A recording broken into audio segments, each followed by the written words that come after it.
Hi, thanks for touching base, Touching RC, and today we're doing yet another review. And today we're reviewing the Kinetic, the Super Kinetic. That's right. I'll turn it over so you can read it. Yeah, the Super Kinetic.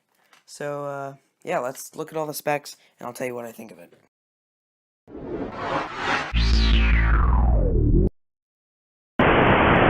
And as always, I do like to show you guys what you get inside the box, and you do get the two elevator halves.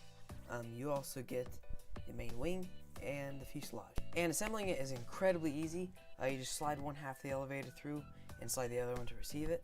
And the wing's pretty much the same concept. You just except you just make your connections with your two aileron servo leads there. Pop your wing on, turn the latch, and you're good to go. So yeah, incredibly easy to set up. And there's also a little hatch on the bottom there. You open that up, make your connections, put it back in there, and you're ready to go fly. And for the motor, it's actually a 2630 1000 kV motor, and definitely does not lack on power. Has enough to take you vertical, and very smooth motor, smooth running motor, and I really like it. And the ESC is a 20 amp ESC. It's actually made by H-King, and it can handle up to 2 to 4S LiPo, and gotta say, it runs very smooth. And for your control, it says you have 4 5-gram servos. Sounds a little odd. I mean, usually the micros are usually 4.5, but very smooth control. Another thing I like a lot more is these little ball hinge clevis thingy-majiggers. On the Cessna, the clevises would keep snapping off all the time. So yeah, hopefully these will hold up a lot better. And as a lot of you probably already know, this has a folding prop on it, which reduces drag, and it kind of saves a prop at the same time, so it's like a double whammy there. I really like it. They've also labeled all the servo leads, so it makes it much quicker to set up and get out and fly. And something else I really like on here that they've added is they've actually added a servo hatch. So I don't know if it's glued on, but that might be what those holes are for, so you can get your screwdriver down in there. But yeah, it's nice how they added that.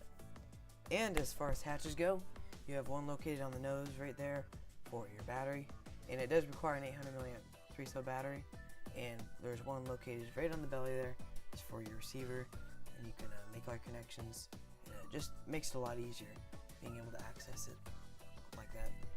And as far as carbon fiber goes, they have 2 carbon fiber strips going along the wing, and they're actually mounted vertically, so they give it a lot of strength.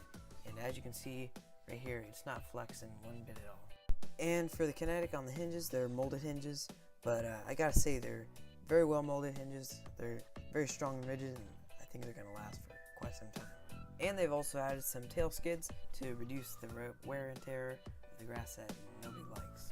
And something I really like is they've gone with real decals this time instead of those paint simulated decals on the Cessna that always flaked off all the time. So yeah, I really like these a lot better. Now moving on to some things that I didn't like so much about the airplane. First of all, I don't know if you can see it, but there's a crack right there and there on either side of the fuselage. Long story short, someone flew it in a tree. I won't name any names, but yeah, I didn't like so much. It was a real simple fix, but yeah, the receiver bay is really big, and it really takes a lot of the structural strength away from it.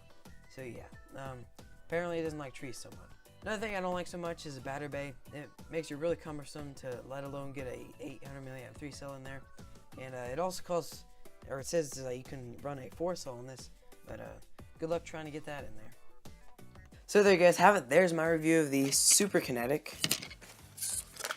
The Super Kinetic from H-King. I'll have a link down below if you want to go check it out.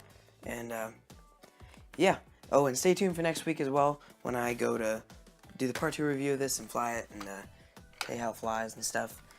So yeah, and this is the part of the video where you're supposed to go subscribe, like it, share it, and go to my Patreon page. And yeah, I'll see you next time.